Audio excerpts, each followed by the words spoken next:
अस्सलाम वालेकुम। आज मैं आपसे डिस्कस करना चाह रही थी कि यूट्राइन स्कार क्या होता है और उसकी वजह से क्या मुश्किलात पेश आ सकती हैं। यूट्राइन स्कार वो एरिया है जहां हम इंसिजन देते हैं यूट्रस के ऊपर और वहां से बेबी डिलीवर करते हैं। तो उसके बाद उसको स्टिच किया जाता है। स्टिच करने के बाद ये होता है कि वो नॉर्मली हील कर जाता है और उसमें स्ट्रेंथ आ जाती है। लेकिन डेफिनेटली वो स्ट्रेंथ उस तरह से नहीं होती जैसे नेचुरल एक यूट्रस की वॉल की होती है।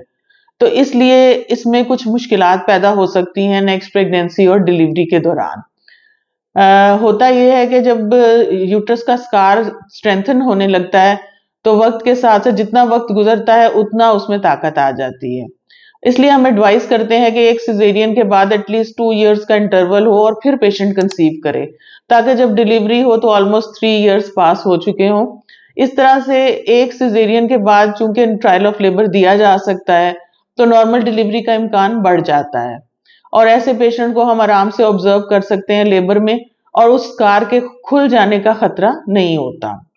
लेकिन अगर पेशेंट बहुत जल्दी कंसीव कर ले एक सिजेरियन के बाद, जैसे कि बाज़-औक़ात पेशेंट्स 6 माह के बाद ही कंसीव कर लेते हैं, तो ऐसी सूरत में चूंकि यूट्रस के ऊपर जोर पड़ता है, यूट्रस जब डिस्टेंड होती है तो स्ट्रेचिंग की वजह से उसकी वॉल थिन होती है और उस थिननेस की वजह से बाज़-औक़ात वो स्कार खुल जाने का खतरा होता है, क्योंकि वो जगह अभी उतनी ताकतवर नहीं हुई होती, जख्म इतना हील नहीं हुआ होता जितना कि साल या 1.5 साल के बाद होता है।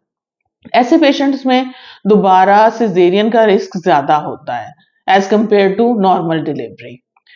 नॉर्मली ये सिजेरियन स्कार की थिकनेस को हम चेक भी कर सकते हैं, जैसे कि अल्ट्रासाउंड करें तो अगर 4 मिलीमीटर या उससे ज्यादा की थिकनेस है तो ये एक सेटिस्फैक्ट्री वैल्यू है। इसका मतलब ये है कि आराम से ट्रायल ऑफ लेबर दिया जा सकता है और कोई घबराने या परेशान होने की जरूरत नहीं है। लेकिन ये एक ओनली थिंग नहीं है जिसको हम ऑब्जर्व करते हैं, और बहुत सी चीजें हैं जिनको देखा जाता है, जैसे क्लिनिकली पेशेंट को ऑपरेशन वाली जगह पे दर्द हो रही है या नहीं हो रही, पेशेंट का ब्लड प्रेशर कैसा है, उसकी पल्स रेट कैसी है, अगर पल्स बढ़ रही है और ब्लड प्रेशर ड्रॉप कर रहा है या फीटल हार्ट खराब हो रहे हैं, और विजाइनल एग्जामिनेशन के ऊपर सर्विक्स जो है वो जो यूट्रस का मुंह है वो ऊपर की तरफ चला गया है, दैट मीन्स कि ये खतरनाक बात है और यूट्रस रप्चर हो रहा है। तो उन चीजों में जो है केयरफुल रहने की जरूरत होती है और फौरी अब्डोमिनल डिलीवरी करानी पड़ती है। अदरवाइज एक सिजेरियन के बाद अगर इंटरवल अच्छा है और पेशेंट की कंडीशन ठीक है, बच्चा सीधा है, उसका हेड नीचे की तरफ है, फीटल हार्ट ठीक है, पेशेंट एनीमिक नहीं है, उसका ब्लड प्रेशर ब्लड शुगर ठीक है और वो रेगुलर अपना चेकअप करा रहा है, तो इम्कान होता है कि नॉर्मल डिलीवरी हो जाएगी।